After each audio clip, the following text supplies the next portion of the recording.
নিজের মুখেই বলেছিলে আমি তোমাকে ভালোবাসি নিজের থেকেও বেশি। আমি করে নিয়েছিলাম তাই বিশ্বাস। তবে মাঝপথের তোমার পরিবর্তন দেখে আমি হতভম্ব, আমি হতাশ।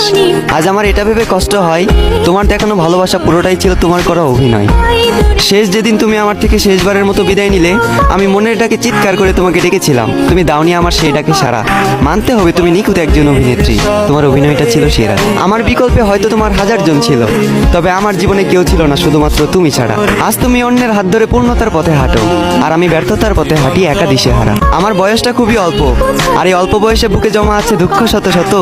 তোমার অভাবে প্রতিনিয়ত আজ আমার চোখে ঝরে অশ্রু, বর্ষার বাদ ভাঙা স্রোতের মতো। তোমার করা আঘাতের যন্ত্রণাটা ছিল ঠিক তেমন, দুর্ঘটনায় ছটফট করে মৃত্যুর যন্ত্রণাটা যেমন। ভাগ্যিস পুনর্জন্ম বলতে কিছু হয় না, যদি পুনর্জন্ম বলতে কিছু হতো তাহলে আমি সে জন্মে তোমার পিছু নিতাম। ভালোবাসার অভিনয় করে একদিন ছেড়ে যেতাম, তোমাকে বুঝিয়ে দিতাম বিচ্ছেদের ব্যথাটা আসলে কেমন। কল্পনা